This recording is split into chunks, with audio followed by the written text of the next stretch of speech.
আরে আল্লাহর পয়গম্বরের উম্মত, আমার মায়ার নবী সাল্লাল্লাহু আলাইহি সাল্লামকে সাহাবায়ে কেরাম মানার মতো মানছে। এই কারণে তারা দুনিয়ায় দামি হয়ে গেছে, আখিরাতেও এরা দামি। আমার মায়ার নবীর সাহাবায়ে কেরাম মায়ার নবীকে ভালোবাসার মতো ভালোবাসছেন। শুধু রবিউল আউয়ালে মায়ার নবীর গান গায় নাই, শুধু রবিউল আউয়ালে মায়ার নবী নিয়ে আলোচনা করে নাই, বরং প্রতিটা সময় 24টা ঘন্টা মায়ার নবীর আদর্শ নিয়ে আলোচনা করছে। সুবহানাল্লাহ। মায়ার নবীর সাহাবী তালহা রাদিয়াল্লাহু আনহু ছোট বয়স কিশোর নাবালিগ শিশু মসজিদে নববীতে যায়, মায়ার নবীর পিছনে জামাতে ফজরের নামাজ পড়ে, মাগরিব পড়ে, এশা পড়ে, আসর পড়ে, জোহর পড়ে। ছোট সাহাবী, ছোট ছোট এখনো কিশোর। আমরা তো বুড়ো হয়ে গেল নামাজ পড়ে, আর ছোট সাহাবী তালহা রাদিয়াল্লাহু আনহু ছোট, মায়ার নবীর পিছনে নামাজ পড়ে। তালহার বাবাও মায়ার নবীর পিছনে নামাজ পড়ে। এক পর্যায়ে তালহা অসুস্থ হয়ে গেল, এমন অসুস্থ হয়ে গেল, রোগে আক্রান্ত হয়ে গেল, তার আর বেঁচে থাকার কোনো অপশন নাই। এখন হয়তো কবরের দিকে চলে যাবে। আমার মায়ার নবী বারবার তালহার খবর নেয়, তালহা কি সুস্থ হলো নাকি অসুস্থ বাড়ছে। দিন দিন দেখে তালহার অসুস্থ বাড়াই শুরু হয়ে গেল। আমার মায়ার নবী শেষ পর্যায়ে বললেন, হে তালহার বাবা শুনো, আমি তো তালহাকে অনেক বেশি মহাব্বত করি। ছোট মানুষ নামাজে পড়ে, জামাতে নামাজ পড়ে, আমার পিছনে সবসময় নামাজ পড়ে। আমি তোমার কাছে একটা অনুরোধ করি। বলে কি অনুরোধ?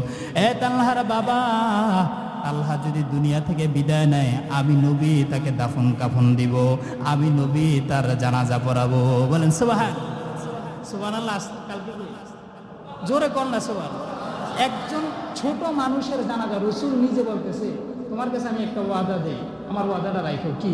তার জানাজায় আমি করাবো, তার দাফন কাফনটা আমি করাবো। খুশি না সবাই? রাসূল নিজে বলতেছে। কিন্তু হায় তালহা যখন মৃত্যুর শয্যায় বিছনায় শায়িত হয়ে গেল, এখন তালহার মরণ শুরু হয়ে যাবে, একটু পরে ইন্তেকাল করবে। ছোট মানুষ, অথচ মসজিদে নববী থেকে তার বাড়ি অনেক দূরে, নবীর বাড়ি থেকে অনেক দূর তার বাড়ি। অসুস্থ অবস্থায় মায়ার নবীর পিছনে সবসময় সে নামাজ আদায় করে। মৃত্যুর শয্যায় তালহা তার বাবা মাকে ডেকে বলে, ও মা, ও বাবা, আমার একটা আদেশ, আমার একটা অনুরোধ তোমাদের প্রতি, আমার কথাটা রাখবানি? বলে হ্যাঁ বলো। বলে আমি চাই আমার মায়ার নবী যেন আমার জানাজাটা না পড়ায়, আমার মায়ার নবী যেন আমার দাফন কাফনটা না দেয়। তালহার বাবা রাগান্বিত হয়ে বলে, তালহা কি বলতেছো? তুমি না নবীকে ভালোবাসো? নবী না তোমাকে ভালোবাসে? তাহলে এমন কথা কেন বলতেছো? তোমার জানাজা যেন নবী না পড়ায়, তোমার দাফন কাফন যেন আমার মায়ার নবী না দেয়। এবার তালহা বলে, বাবা, আমার বাড়ি থেকে মায়ার নবীর বাড়ি অনেক দূর, আমার বাড়ি থেকে মসজিদে নববী অনেক দূর। রাতের বেলা যদি আমি মারা যাই, আর যদি মায়ার নবী আমার মৃত্যুর খবর শুনে যদি আমার বাড়িতে চলে আসে, আমার বাড়ি থেকে মায়ার নবীর বাড়ি মাঝখানে অনেক পথ, অনেক কিলোমিটার দূর, 8 কিলোমিটার উপরে। এই সময়ের ভিতরে, এই মাঝপথের ভিতরে ইহুদিদের বাড়ি, খ্রিস্টানদের বাড়ি। আমার মায়ার নবী যদি আমার জানাজা পড়াইতে আসে, রাতের বেলা একাকী রওনা হয়ে যায়, আর প্রতিমধ্যে যদি ইহুদিরা তাকে আঘাত করে, খ্রিস্টানরা আঘাত করে, আমি তালহা আল্লাহর আদালতে কি নিয়ে দাঁড়াবো? আমি তো অপরাধী হয়ে যাব। ও বাবা, তুমি আমার জানাজা দিও, দাফন কাফন দিও, আমার নবীকে জানাইও না। সুবহানাল্লাহ। এবার দাফন কাফন রাতে হয়ে গেল, বাবা জানাজা পড়ায় দিলেন। জানাজা হয়ে গেল, ফজরের নামাজ তালহার বাবা মসজিদে নববীতে যায়। আমার মায়ার নবী জিজ্ঞাসা করে, তালহার বাবা, তালহার অবস্থা কেমন? তালহার বাবা কোনো জবাব দেয় না, চোখের পানি ছেড়ে কান্না করে বলে, পয়গম্বর, তালহা তো দুনিয়া থেকে বিদায় নিয়ে গেছে, আমরা তাকে জানাজা দিয়ে দিছি, আমরা তাকে দাফন কাফন করে ফেলছি। মায়ার নবী আশ্চর্যজনিত চেহারা গরম মলিন কণ্ঠে বলল, কেন? আমি না তোমাকে ওয়াদা দিলাম তার জানাজা আমি পড়াবো, তার দাফন কাফন আমি দিব, তাহলে কেন আমাকে জানাইলা না? আসলে কি বলে, তালহা আপনাকে নিষেধ করেছে আপনার জানাজায় না যাওয়ার জন্য। এবার নবী প্রশ্ন করলেন, রে তালহার বাবা বলো, তালহা কি আমাকে ভালোবাসতো না? আমি কি তালহাকে ভালোবাসতাম না? আমি তো অনেক তাকে ভালোবাসতাম, আমি তো জানি সে আমাকে অনেক ভালোবাসে, তাহলে কেন তার জানাজায় যাওয়ার জন্য আমাকে নিষেধ করলো? এবার তালহার বাবা বলে, পয়গম্বর, তালহা আপনাকে অনেক বেশি ভালোবাসে, এই কারণে নিষেধ করছে। তার বাড়ি থেকে আপনার বাড়ি অনেক দূর, এই মাঝপথে যদি আপনার বিপদ হয় রাতের আধারে, তালহা মেনে নিতে পারবে না, এই কারণে তালহা অনুরোধ করছে মায়ার নবীকে যেন না জানানো হয়। সুবহানাল্লাহ। আমার মায়ার নবী চোখের পানি ছেড়ে দিয়ে বলে, সাহাবায়ে কেরাম চলো, আমরা তালহার কবর জিয়ারতের জন্য যাই, চলো যাই। সাহাবায়ে কেরামকে নিয়ে মায়ার নবী তালহার কবরে রওনা হয়ে গেল। সাহাবায়ে কেরামদেরকে নিয়ে কবর জিয়ারত করলেন। জিয়ারত করার পর মায়ার নবী চোখের পানি ছেড়ে কান্না করতেছেন। হঠাৎ কান্নার মাঝে হাসি দিলেন। সাহাবায়ে কেরাম বলে, পয়গম্বর, আপনি কেন হঠাৎ কান্নার মাঝে হাসি দিলেন? মায়ার নবী বলে, আমি তালহাকে দেখলাম, নবুয়তের চাদর দ্বারা আমি দেখে গেলাম তালহা জান্নাতে ঘোরাঘুরি করতেছে। বলেন সুবহানাল্লাহ। এর পয়গম্বরের উম্মত সাহাবায়ে কেরাম নবীকে ভালোবাসছে, বাচ্চারাও নবীকে ভালোবাসছে, ভালোবাসার মতো বাসছে। আবু বকরও বাসছে, ভালোবাসার মতো বাসছে। নবীর উম্মত যদি দাবি করো, নবীর আশেক যদি দাবি করো, তাহলে শুধু মালার গান গেলে হবে না। সাহাবায়ে কেরাম আদর্শ, নিজের আদর্শ বাস্তবায়ন করতে হবে। সাহাবায়ে কেরামের মতো চলা, নিজের চলাটাকে পরিবর্তন করতে হবে। হবে কিনা? যে এ রবিউল আউয়াল মাসে আমাদের নবী সাল্লাল্লাহু আলাইহি সাল্লাম আল্লাহর হুকুমে দুনিয়ায় আগমন করেন। রাসূলুল্লাহ সাল্লাল্লাহু আলাইহি সাল্লাম দুনিয়ায় কেন আসেন? কেন আসেন? কেন এটা জানতে হবে। মুসলমান কেনর শব্দের অর্থ জানতে হবে। আমি নামাজ কেন পড়ি? আমি রোজা কেন রাখি? আমি নবীকে কেন মানি? আমি আল্লাহকে কেন মানব? এই কেন শব্দ মুসলমান জানা থাকতে হবে। বুঝতে পারছি? তো কেন রসুল দুনিয়ায় আসলেন? রাসূলুল্লাহ সাল্লাল্লাহু আলাইহি সাল্লামের পূর্বের নবী ঈসা নবী, রাসূলুল্লাহর আগের নবীর নাম কি? ঈসা আলাইহিস সালাম। ঈসা নবী দুনিয়া থেকে বিদায় হয়ে গেছে। মাঝখানের সময় আমাদের নবী থেকে ঈসা নবীর চলে যাওয়ার পরের সময় থেকে নিয়ে আমাদের নবী আসার আগ পর্যন্ত মাঝখানের সময় হচ্ছে 550 বছর। কয়শো বছর? কোনো ইতিহাসের পাতায় লেখা হয় 571 বছর। 500, তবে এই কথাটা একমত 550 বছর। বুঝতে পারছি? তো 550 বছর, 571 বছর মানুষের কোনো গার্ডিয়ান নাই, কোনো অভিভাবক নাই, কোনো মুরব্বী নাই, কোনো নেতা নাই, যে একজন নেতাকে মেনে মানুষ দুনিয়ায় চলাচল করবে, সমাজের বিচার সালিশ করবে। একজন নেতা মেনে মানুষের সমস্যাগুলোর সমাধান উনি দিতে পারবে, ফায়সালা দিবে। মানুষের মঙ্গলের জন্য এমন একজন নেতার আবির্ভাব হওয়ার খুবই প্রয়োজন ছিল। আরেকটা কারণ কি ছিল রসুল আগমনের? আরেকটা কারণ এই ছিল, আরবের মানুষ মুরব্বী হারা হয়ে গেছে। কি হারা? একটা কথা বলা আছে যে যার কোনো মুরব্বী নেই তার মুরব্বী শয়তান। এটা কিন্তু বাস্তব কথা, এটা কিন্তু কিতাবও বলা হয়েছে। তো মুরব্বী হারা যখন কেউ হয়ে যায়, সে কাউকে মানে না, তখন সে অটোমেটিক প্রধ্বস্ত হয়ে যায়। কি হয়ে যায়? প্রধ্বস্ত হয়ে যায়। তো মুরব্বী হারা উম্মত, নবী হারা উম্মত, কোনো নবী নাই, যার কারণে এরা বাইতুল্লাহ তওয়াফ করত উলঙ্গ অবস্থায়। বলেন নাউজুবিল্লাহ। এরা বাইতুল্লাহ তওয়াফ করত, আল্লাহকেও মানত, তবে কিভাবে মানত? বাইতুল্লাহর উপরে মূর্তি দাঁড় করায় দিত। কাবার চত্বরে 360টা মূর্তি ছিল। কয়টা? কোথায় ছিল? কাবার চত্বরে, হেরামের ভিতরে। এরা কাবাকে বড় খোদা মানত, কাবাকে বড় খোদা মানত, আর বাকি 360টা মূর্তিকে ছোট খোদা মানত। আর এরা বলতো, আমরা ছোটদেরকে এই কারণে উপাসনা করি, এদের ইবাদত করি, এই ছোট খোদাগুলা আমাদেরকে সাহায্য সহযোগিতা করে বড় খোদার নিকট করে দিবে। বলেন না? অথচ আল্লাহকে পাওয়ার জন্য কোনো মাধ্যম লাগে না, শুধু বান্দা যদি দিলটা খুলে একবার আল্লাহকে ডাক দেয়, আল্লাহ শুনতে পায়। ঠিক না? তাহলে নবী কেন আসছেন? আরবের জাহিলিয়াতের কবর রচনা করার জন্য। বলেন, আরবের জাহিলিয়াতের কবর রচনা করার জন্য, ঘুণে ধরা এই সমাজকে পরিবর্তন করার জন্য, যারা নারীদের উপরে জুলুম করতেছে, সমাজে জুলুম করতেছে, অন্যায় অবিচার করতেছে, ইসলামের সাথে আল্লাহর সাথে শিরিক করতেছে, এই সমাজটাকে আল্লাহ রসুল এই কারণে একটা আদর্শের মাধ্যমে, আখলাকে হাসানার মাধ্যমে, উত্তম আদর্শের মাধ্যমে এই সমাজটাকে পরিবর্তন করা দেওয়ার জন্যই আল্লাহ রসুল এই দুনিয়ায় 571 বছর পরে আগমন করেছে। তাহলে কেন আসছে? মানুষের সমাজ পরিবর্তন করার জন্য, সমাজের পরিবর্তন, মানুষের ইসলামের যে মৌলিক বিধান আছে এগুলা তারা যেভাবে পালন করতেছে এগুলা না, বরং আল্লাহ যেভাবে বলতেছেন সেটা বোঝানোর জন্য, মানুষকে এক কথা আল্লাহমুখী করে দেওয়ার জন্য, এক কথা জান্নাতে নেওয়ার জন্য, জাহান্নাম থেকে বাঁচার জন্যই আমাদের রসুল আগমন করলেন। এবার আসেন, রসুল আসছেন 571 বছর পরে, আর এখন রসুল চলে গেছেন প্রায় 1450 বছরের উপরে হয়ে গেছে। রসুল চলে গেছেন কয় বছর হয়েছে? 1450 বছরের উপরে হয়ে গেল। এবার চিন্তা করেন, রসুল কেন আসলেন? রসুল কেন 63 বছর জিন্দেগি আরবের ভিতরে কষ্ট ক্লাস করলেন? কেন তিনি নির্যাতন নিপীড়ন সহ্য করে গেলেন? এই 1450 বছর আমরা যে শান্তিতে আছি এটার প্রমাণ।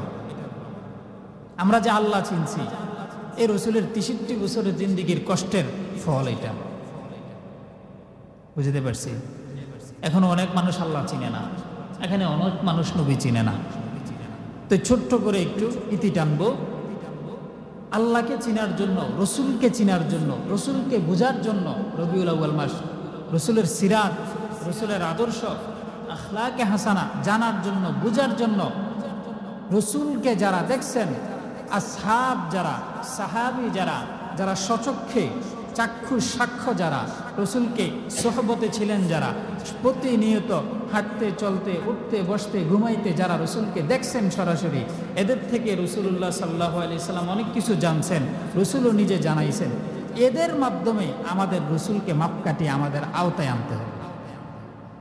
তাহলে রসুলকে মানতে হলে কোথায় যেতে হবে? রসুলকে যারা দেখছেন, আসহাব যারা, সাহাবি যারা, এদের কথা বুঝতে হবে, এদের আমল বুঝতে হবে, এরা কিভাবে রসুলকে মানছে এটা বুঝতে হবে, এরা কিভাবে রসুলকে প্রাধান্য দিছে এটা বুঝতে হবে। তাহলে কি বললাম? রসুলকে বুঝতে হলে রসুলকে যারা দেখছেন, আপনার এমপিকে যদি ভালো করে জানতে চান তাহলে এমপির সাথে ভালো খাতির যার আছে তারে জিজ্ঞাসা করেন এমপি সাহেবের কী কী পছন্দ, কী কী অপছন্দ, এমপি সাহেবের মেজাজটা কীরকম, শান্ত নাকি গরম, ঠিক না? নাকি সরাসরি এমপিকে জিজ্ঞাসা করতে পারবেন না। এই কারণে রসুলকে মানতে হলে, আমরা তার রসুলকে দেখি নেই, এখন রসুলকে যারা দেখছেন, যারা দেখে নিজের জিন্দেগি পার করছেন, এদের আমল আমাদের দেখতে হবে। এরা কিভাবে আমল করছেন, এরা কিভাবে রসুল থেকে শিখছেন, বুঝাইতে পারছি? তা আল্লাহ তাআলা কোরআনে বলেন, আশিদ্দাউ আলাল কুফার, সাহাবায়ে কেরাম হলো কাফেরদের ব্যাপারে শক্ত, কাফেরদের ব্যাপারে শক্ত, কাফেরের ব্যাপারে সাহাবায়ে কেরাম এই পরিমাণ শক্ত ছিল, এই পরিমাণ কঠোর ছিল। রসুলের একটা আদর্শ, চুল পরিমাণ আদর্শ যদি বাঁকা হয়ে যায়, সাহাবায়ে কেরাম বরদাস্ত করেন নাই, বরদাস্ত করেন নাই। একটা ছোট্ট একটা আমল, ছোট্ট থেকে ছোট্ট একটা আমল উদাহরণ দেই, এশাকের নামাজ পড়া, এটা ছোট্ট আমল না? ছোট্ট আমল। এই এশাকের নামাজ আল্লাহ রসুল একাকী পড়ছেন। কিভাবে পড়ছেন? একাকী পড়ছেন। এক সাহাবী আব্দুল্লাহ ইবনে আব্বাস, আব্দুল্লাহ ইবনে মাসউদ রাদিয়াল্লাহু তাআলা আনহু দেখলেন এক সাহাবী এশাকের নামাজ জামাতে পড়তেছে, আর কয়েকজনকে সাহাবায়ে কেরামকে। আব্দুল্লাহ ইবনে মাসউদ পাথর নিলেন, নামাজ ভাঙ্গাইলেন। এই রসুলের জামানায় যে জামা পড়ছি এই জামা এখনো ছিঁড়ে নাই, রসুলের জামানায় যেই থালায় আমি ভাত খাইছি এটা এখনো ভাঙ্গে নাই, আমি পরিবর্তন করি নাই। আর তোমরা রসুল চলে না যাইতে রসুলের একটা আদর্শ পরিবর্তন করে ফেললাম। রসুল এই নামাজ তো জামাতে পড়ে নাই, একা কি পড়ছে, তাহলে এটাকে বাড়াইয়ে পড়ার দরকারটা কি? তার মানে তোমার কাছে রসুলেরটা ভালো লাগলো না। সুবহানাল্লাহ পড়ে, অথচ ভালো কাজ এটা, নামাজ ভালো কাজ, কিন্তু রসুলের বিপরীত গেল, সাহাবায়ে কেরাম সহ্য করে নাই। আর আমরা তো নামাজই পড়ি না, নামাজও পড়ি না। এখন মুসলমান যদি নামাজ না পড়ে, যিনি নামাজি উনি বেনামাজিরও কিছু বলবে, এটা তো অনেক দূর কি বাদ। উল্টা তার সাথে আরো ভালো ভালো লেনদেন করে, ভালো ভালো উত্তম আদর্শ এদের সাথে চলাফেরা, অথচ নিষেধ। বেনামাজির সাথে মুসলমানদের কোনো লেনদেন নাই। বেনামাজির সাথে তাদের অনুষ্ঠানে, তাদের দাওয়াতে বেনামাজিকে দাওয়াত দেওয়া নিষেধ। রসুল, এই কারণে আমাদের রসুল আমরা ভুলে গেছি। রাসূলুল্লাহ সাল্লাল্লাহু আলাইহি সাল্লামের আদর্শ এত সুন্দর। পয়গম্বর বলেন, আল্লাহ তাআলা রাসূলকে বলেন, লাকাদ কানা লাকুম ফি রাসূলিল্লাহি উসওয়াতুন হাসানা। আমি পয়গম্বরকে এমন একটা আদর্শ দিয়ে দিলাম, এমন একটা আখলাকে হাসানা দিলাম, যে আখলাকে হাসানার মাধ্যমে গোটা উম্মতে মুসলমানদের জন্য উপযোগী উপদেশ রয়েছে। এই আদর্শের চেয়ে আর থেকে ভালো আদর্শ দুনিয়ার কোনো মানুষ উপহার দিতে পারবে না। রাসূলুল্লাহর সাহাবায়ে কেরাম রসুলকে এই পরিমাণ মানছেন। রসুলকে কি পরিমাণ মানলেন? আমার মায়ার নবী রাতের আধারে ঘুমায়, সাহাবায়ে কেরামও ঘুমায়, আবু বকর ঘুমায়, উমর ঘুমায়, আলী ঘুমায়, ওসমান ঘুমায়। আমার মায়ার নবী বেলালকে ডেকে বললেন, বেলাল, ফজরের সময় হয়ে যাবে, তুমি তসবিহ পড়তেছো হেলান দিয়া। আমরা ঘুমাই, আবু বকর উমর ঘুমায়, আলী ঘুমায়, আমি রসুল ঘুমাই। এরে বেলাল, তুমি যদি ঘুমাও না, তাহলে তুমি ফজরের সময় আমাদেরকে ডেকে দিবা, আমরা জামাতে নামাজ আদায় করব। কিন্তু দেখা যায় হযরত বেলাল তসবিহ হাতে নিয়ে আল্লাহর জিকির করে হেলান দিয়ে জিকির শুরু করলেন। আর বাকি সাহাবায়ে কেরাম নবীও ঘুমানো শুরু করলেন। এক পর্যায়ে বেলালও ঘুমায়া গেলেন। এদিক দিয়ে ফজরের সময় অতিবাহিত হয়ে গেল, আকাশে সূর্য উঠে গেল, ফজরের নামাজ সকলের জন্য সময় অতিবাহিত হয়ে গেল। আমার মায়ার নবীও ঘুমায়, আবু বকরও ঘুমায়, উমর ঘুমায়, ওসমান ঘুমায়, আলী ঘুমায়, বেলালও ঘুমায়। হঠাৎ সূর্যের আলো আবু বকর সিদ্দিক আকবর রাদিয়াল্লাহু আনহু, আবু বকরের চেহারায় সূর্যের আলো পড়া শুরু হয়ে গেল। আবু বকরের চোখ মেলে গেল, বলেন সুবহানাল্লাহ। আবু বকর চোখ মেলে দেখে, হায় সময় শেষ, ফজরের সময় অতিবাহিত হয়ে গেল, আকাশে সূর্য দেখা যায়। এবার আবু বকর ভাবলো, আমি কাউকে ডাক দিব না, আগে দেখি আমার নবী কি করে, বলেন সুবহানাল্লাহ। আবু বকর তাকায় দেখে মায়ার নবীর চেহারা মোবারকে তাকায়, মায়ার নবীর চেহারার দিকে তাকায় দেখে মায়ার নবী চোখ বন্ধ করে ঘুমাইতেছে। এবার আবু বকর ভাবে, আমার নবীকে যেহেতু আল্লাহ ঘুম পাড়াইয়া রাখছে, অতএব আমি চোখ খোলার দরকার নাই, আমিও চোখ বন্ধ করে ঘুমাই, বলেন সুবহানাল্লাহ। কি ভাবলেন? আমার মায়ার নবী যেহেতু চোখ বন্ধ, আল্লাহর নবী যেহেতু ঘুমায়, অতএব আমার মাস্তানি করার দরকার নাই, পাকনামির দরকার নাই, আমিও নবীর অনুসরণের জন্য আমিও ঘুমাই। নিসবতে ইত্তিহাদি হাইয়ান ওয়া মাইয়াতান আনিন নবী সাল্লাল্লাহু আলাইহি ওয়াসাল্লাম, মানে সে রাসূলকে যেমন দেখছে তেমনই। আবু বকর যেমন, রাসূল তেমন। আবু বকর আর রাসূলের ভিতরে কোনো ব্যবধান নাই। রাসূলের রং যেমন, আবু বকরের রং তেমন। এবার আবু বকর ঘুমায় গেল, কাউকে ডাক দিল না। এবার হযরত ওমর জাগনা পেয়ে গেল, সজাগ হয়ে গেল ওমর। ওমর তো আর আবু বকরের মতো নরম না, ওমর এবার চড়াও হয়ে গেল, গরম হয়ে গেল। এই সূর্য উঠে গেল, এখনো ঘুমাও, গরম মেজাজ ওমরের। এভাবে চড়াও হয়ে গেল। বেলালকে ডেকে দিল, বেলাল কিরে, তোমার দায়িত্ব ছিল আমাদেরকে ডাকার, কেন ডাক দিলা না? নামাজ কাজা হয়ে গেল, মেনে নিতে পারবো না। আবু বকর ঘুমায়, নবী ঘুমায়, কিন্তু ওমরের মাথা গরম। ওমর পারে না বেলালকে একটা দইরা আছাড় দেয়, কিন্তু মেজাজ তো গরম। ওমর বলে, বেলাল, তোমার কারণে আমার নামাজ কাজা হয়ে গেল, আমি মেনে নিতে পারলাম না। ওমরের চিল্লা চিল্লি দেখে আমার মায়ার নবী চোখ খুলে ফেললেন। মায়ার নবী চোখ খুলে বলে, এ ওমর, গরম হয়েও না। ঘুম এটা আল্লাহর তরফ থেকে, এটা মানুষের কোনো সাধ্য নাই। ঘুমের বড়ি খেলে অনেকের ঘুম আসে না, আর যাদের ঘুম আসে সহজে ভাঙ্গে না। এ ওমর, গরম হওয়ার প্রয়োজন নাই। যেহেতু আল্লাহ আমাদেরকে ঘুমায় রাখছেন, আমরা ইচ্ছা করে ঘুমাই নাই। বেলাল তো অনিচ্ছায় ঘুমায় গেল, অতএব বেলালের প্রতি চড়াও হওয়ার প্রয়োজন নাই। শান্ত হও, এখন আমরা আজান দিব, কামাত দিব, এরপর আমরা নামাজ পড়ব। আকাশে তো সূর্য দেখা যায়। আল্লাহর নবী বলল, ওমর, আমাদের নামাজ আল্লাহ ইচ্ছা করে কাজা করে দিলেন। কেন কাজা করেছে জানো? আমাদের পরবর্তী প্রজন্ম যারা যারা আমাদেরকে দেখবে না, সাহাবায়ে কেরাম দেখবে না, এদের যখন কোনো নামাজ কাজা হয়ে যায়, ওই কাজা নামাজ কিভাবে পালন করবে, ওই পালনের পদ্ধতি যেন আমাদের থেকে শিখতে পারে।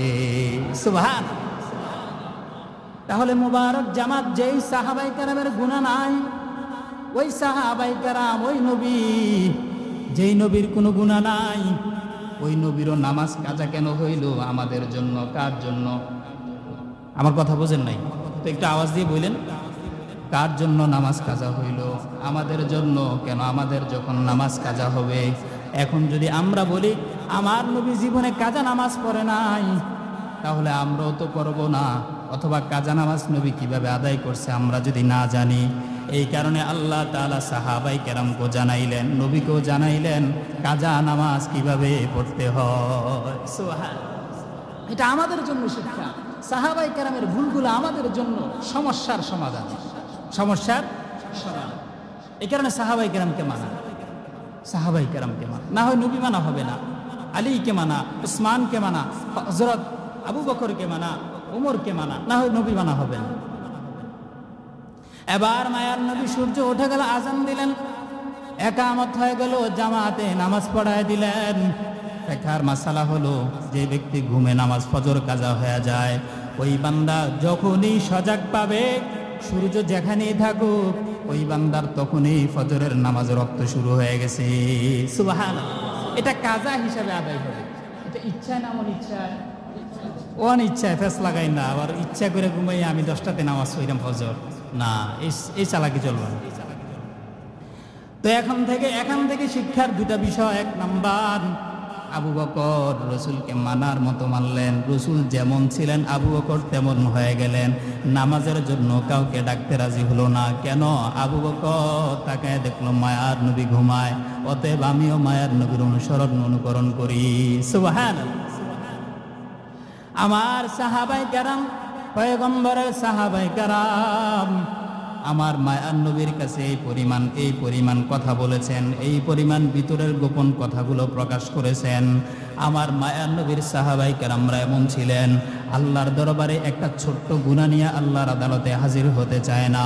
যখনই কোনো গুনাহ হয়ে যাইতো, সাহাবায়ে কেরাম দৌড়াইয়া নবীর কাছে চলে যাইতো, গিয়ে বলতো, পয়গম্বর আমার গুনাহ হয়ে গেছে, আমাকে তওবা করায়া দেন, আমি আল্লাহর আদালতে জাহান্নামের আসামি হতে চাই না। এক সাহাবী মায়ার নবীর কাছে গিয়ে বলে, পয়গম্বর জানাই তো আমি জিনা করেছি, আমার বিচার করেন। নবী বলে, না তুমি জিনা করো নাই, আমার সাহাবী জিনা করতে পারে না। নবী চেহারাটা ঘুরায় ফেললেন, ওই সাহাবী অন্যদিকে গেল, গিয়ে বলে, ও পয়গম্বর জানাই তো আমি জিনা করেছি। নবী বলে, না আমার সাহাবী জিনা করতে পারে না, তুমি হয়তো ভয়ের কারণে তুমি স্বীকার করতেছো, ভয়ের কারণে হয়তো তোমার মাথা ঠিক নাই, তুমি জিনা করতে পারো না। সাহাবী বলে, না পয়গম্বর আমি জিনা করেছি। এরপরে রসুল বলে, না তোমার হয়তো এখনো শরীর ঠিক নাই, তুমি ভয়ে বলতেছো, যাও তুমি জিনা করো নাই, হয়তো তুমি চুম্বন করেছ। বলে, না জানাই তো এ রাসূলুল্লাহ আমি জিনা করেছি। বারবার বলার কারণ মায়ার নবীকে সাহাবী আবার বলে, পয়গম্বর আমি জিনা করেছি, এখন আমার বিচার করে দেন। আমি আল্লাহর আদালতে এই জিনার গুনাহ নিয়া হাসরের ময়দানে মাহশারে, হাসরের ময়দানে আল্লাহর সামনে দাঁড়াইতে চাই না। সুবহানাল্লাহ। আমরা ওই বললাম বলেন না কেন? কেন? সাহাবায়ে কেরামের এই আদর্শটা আমাদের জন্য প্রয়োজন। সাহাবায়ে কেরামের গুনাহ হয়ে গেছে, রসুলের কাছে গেলেন, অভিযোগ দিলেন, আমার যেই বিচার হোক আমার উপরে করেন, কিন্তু আমি হাসরের ময়দানে জাহান্নামের কাঠগড়ায় আল্লাহর আদালতে দাঁড়াইতে চাই না। দুনিয়া বিচার হয়ে যাক, মাফসাফ হয়ে যাক, আমি তবা করে নেব, কিন্তু দুনিয়ায় বিচার করে নেন, আখিরাতে আমি লজ্জিত হতে চাই না। এটা ছিল সাহাবায়ে কেরাম। শুধু তাই না, সাহাবায়ে কেরামের প্রতিটা আদর্শ, প্রতিটা কাজ, প্রতিটা ভুল আমাদের জন্য সমস্যার সমাধান, আমাদের জন্য উপদেশ, আমাদের জন্য শিখার অনেক বিষয়, আমাদের পালনের জন্য সুবিধার্থে আসে। এক সাহাবী রাসূলুল্লাহ সাল্লাল্লাহু আলাইহি ওয়াসাল্লাম জিহাদের ময়দানে গেলেন, রাসূলুল্লাহ সাল্লাল্লাহু আলাইহি সাল্লামের সাথে আম্মা জান আয়েশা সিদ্দিকা রাদিয়াল্লাহু আনহা জিহাদের ময়দানে গেলেন। জিহাদের ময়দানে যাওয়ার পর রাতের আঁধার হয়ে গেল। এখন যেখানে রাস্তায় চললেন ওখানে পানি নাই। এদিক দিয়ে রাতের গভীর হয়ে গেল। ফজরের আর কয়েক ঘন্টা বাকি, ফজরের নামাজের কয়েক ঘন্টা বাকি আছে। এবার নবী বললেন, এই সাহাবায়ে কেরাম, এখানে কোথাও পানি নাই, যদি আমরা আর একটু সামনে যাই তাহলে সামনে যেতে যেতে যেতে যেতে হয়তো ফজরের সময় হয়ে যাবে, ওইখানে গেলে আমরা পানি পেয়ে যাব। আমরা এখন না ঘুমাইয়া চলো রওনা হই, ওই জায়গায় গেলে ফজরের সময় হয়ে যাবে, আবার আমরা পানিও পাবো। আমরা সেখানে ওযু বানাইয়া জামাতে নামাজ আদায় করে নিব। সমস্ত সাহাবায়ে কেরামকে মায়ার নবী জাগায় দিলেন। রাতের রাত, চলো আমরা নামাজের প্রস্তুতি নেই। হঠাৎ আম্মা জান আয়েশা তার গলার চেন, গলার হার হারায়া ফেললো। কোথাও পাওয়া যায় না, রাতের আধারে হার হারায় গেল। আম্মা জান আয়েশার হার খোঁজার জন্য সাহাবায়ে কেরাম পেরেশান হয়ে গেল। অনেকক্ষণ হার খোঁজার জন্য তল্লাশি করলেন, কোথাও হার পেল না। এদিক দিয়া সময় চলে যাইতেছে। এবার সাহাবায়ে কেরাম পেরেশান হয়ে গেল, এখনো হার খুঁজে পাইলাম না। কখন আমরা রওনা হব, কখন আমরা অমুক জায়গায় গিয়ে ফজর পড়ব। যদি এখন আমরা রওনা হই তাহলে আমাদের ফজর তো কাজা হয়ে যাবে। এবার আবু বকরের মেয়ের নাম আয়েশা। আবু বকর রাগান্বিত মেয়ের প্রতি, এ আয়েশা, তোমার কারণে সাহাবায়ে কেরামের নামাজ কাজা হবে, এটা মেনে নিতে পারবো না।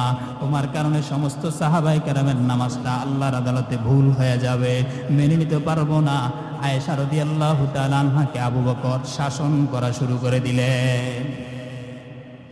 এদিক দিয়ে মায়ার নবী ঘুমায়, হার খুঁজে পেলেন না। হার খুঁজে না পাওয়ার কারণে সাহাবায়ে কেরাম পেরেশান, নামাজ রক্ত হয়ে যাইতেছে।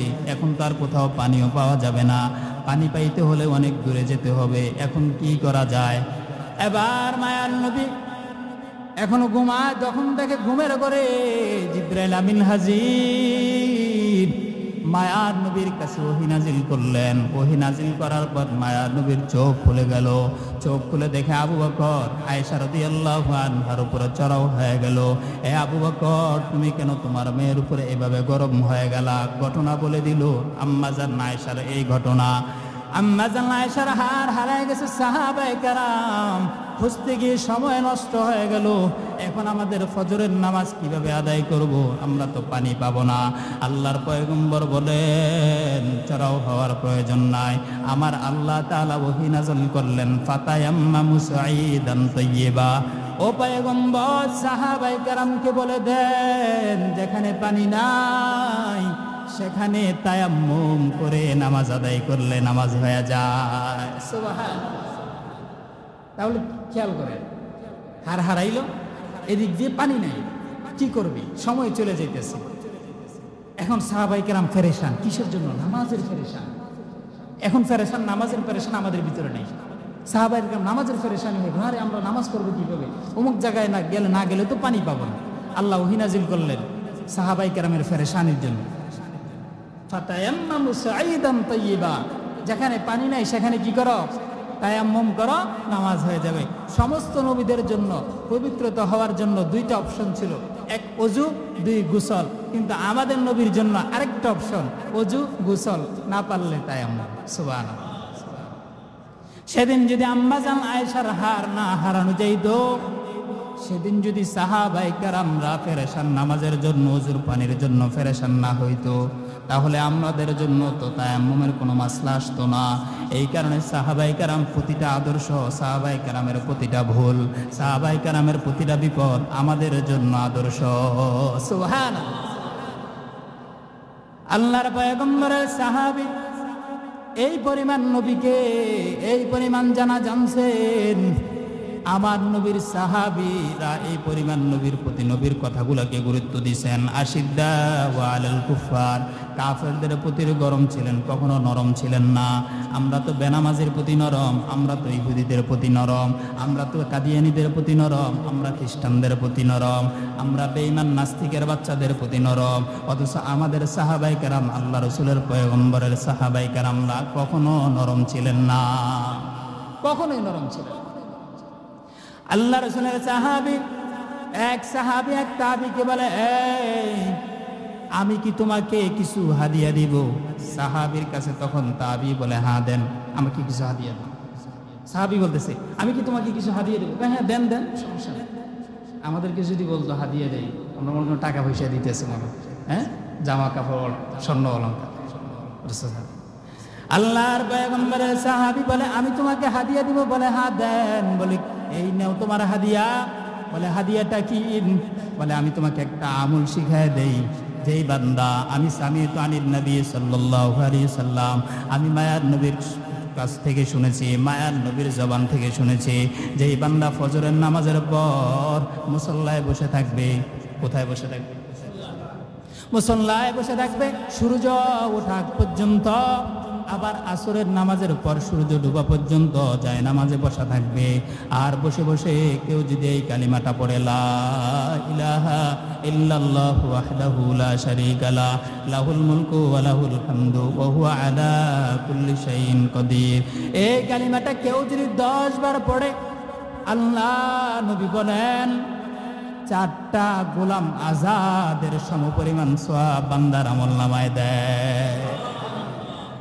তাহলে এখানে আদর্শ কি আমাদের জন্য? তারা হাদিয়া দিছে, টিয়া পয়সা না, আমল হাদিয়া দিছে।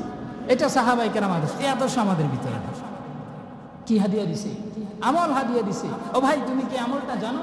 আমি তোমাকে একটা হাদিয়া দেই। কি হাদিয়া? এই আমলটা এইভাবে করতে হয়, আমি রাসূল থেকে দেখেছি। সুবহানাল্লাহ। এগুলো সাহাবায়ে কেরামের আদর্শ। আর এক সাহাবী হাদিয়া দেয়, এক আমল উম্মতকে শিখায় দেয়। কেউ যদি ফজরের নামাজের পর যায় নামাজে বসা অবস্থায় থাকে আর জিকির করে সূর্য ওঠা পর্যন্ত, সূর্য ওঠার পর ওই বান্দা যদি 2 রাকাত ইশরাকের নামাজ আদায় করে, কিসের নামাজ? ইশরাকের 2 রাকাত নামাজ যদি কোনো বান্দা আদায় করে, মায়ার নবী বলেন একটা কবুল হজের সওয়াব, কবুল উমরার সওয়াব তার আমলনামায় দেওয়া হয়। আমার মায়ের নবী শিখাই দিছে ছোট ছোট আমল, ছোট ছোট কাজ, কিভাবে আল্লাহর কাছে অনেক বড় বড় প্রতিদান নেওয়া যায়, অনেক বড় বড় সওয়াব নেওয়া যায় ছোট আমলের মাধ্যমে। আজকে আমরা তো ইশরাকের নামাজ না, আমাদের তাসবিহ না, আমাদের তো ফজরের নামাজে পড়া হয় না। পড়া হয় কিসের ইশরাকের বয়ান করবেন? ফজরে তো করি না। আর সাহাবায়ে কেরাম ভুলে যদি একটু দেরি হয়ে গেছে, সহ্য করতে পারছেন, এই তোমার কারণে আমার নামাজ ছুটে যেতেছে, তোমার কারণে আমার এটা হয়ে গেছে। আবু বকর গরম, ওমর গরম, ওসমান গরম। আল্লাহ রাসূলের একটা আদর্শ যদি বাঁকা হয়,